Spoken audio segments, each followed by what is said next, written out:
اللهم صل على سيدنا محمد يا رب صل وسلم دائما أبدا على حبيبي. تو 3 انعامات اللہ تعالیٰ نے اپنے حبیب صلی اللہ علیہ وسلم پہ کیے، جو اصل ٹاپک کی طرف دوبارہ ہم آ جاتے ہیں. پہلا انعام، آپ یتیم تھے، اللہ نے آپ کو ٹھکانہ دیا. دوسرا انعام، آپ علم نہیں تھا آپ کے پاس حلال و حرام کا، اللہ نے آپ کو شریعت کا علم دیا.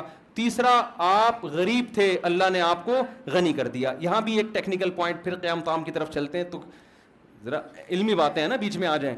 دیکھو، غنی کیا ہے اللہ نے. غنی کا مطلب کیا ہوتا ہے؟ ایسا انتظام کر دینا کہ آپ دوسروں کے محتاج نہ رہیں. آج ہمارے یہاں فقیروں کو بھیک دے دے کے اور بگاڑ دیتے ہیں.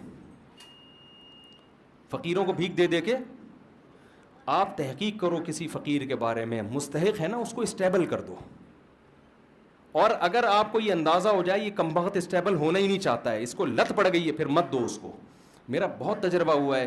کوئی نوجوان آیا بھیک مانگ رہا ہے، میں نے کہا کوئی بات نہیں، آپ کو کتنے پیسے چاہیے؟ جی 500 روپے چاہیے. میں نے کہا ہماری مسجد میں فرنٹ ایریا ذرا خراب ہوا ہے، اس کو تھوڑا صفائی کر دو، میں آپ کو 500 روپے دے دوں گا. ایسا غائب ہوا مارکیٹ سے شارٹ. اس کا مطلب یہ پروفیشنل بھکاری ہے. اس کو آپ 500 روپے دے کے غنی کر دو گے. اور زیادہ غنی کی ڈیفینیشن سمجھ میں آئی؟ مالدار ہونا نہیں ہے، غنی مستغنی سے نکلا ہے، بے پرواہ، کسی کی ضرورت نہیں ہے. ہمارے نبی غنی کرتے تھے لوگوں کو اور غنی بننے کی ترغیب دیتے تھے. مشہور واقعہ ہے نا، ایک شخص بھیک مانگنے کے لیے آیا، آپ صلی اللہ علیہ وسلم نے اس کو حکم دیا کہ گھر میں جو کچھ ہے لے کر آؤ. وہ برتن لے کر آیا، اس کو آپ نے بیچا، نیلام کیا، کلہڑا دیا، کہا جنگلوں سے لکڑیاں کاٹ کے لاؤ بیچو. وہ لائے، 1 درہم کے 2 درہم، 2 کے 4 درہم ہو گئے. تو یہ نبی نے ان کو بھیک نہیں دی بلکہ ان کو کیا کر دیا؟ غنی کر دیا آپ صلی اللہ علیہ وسلم.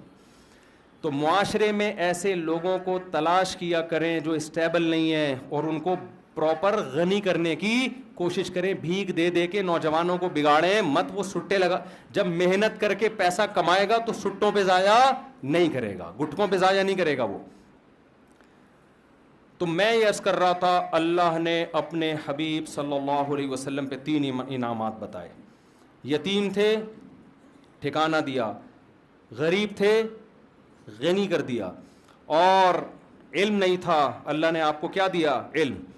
اللہ نے یہ 3 بڑے بڑے انعامات بیان کر کے اللہ نے نبی صلی اللہ علیہ وسلم کو حکم دیا کہ ان تینوں انعامات کا آپ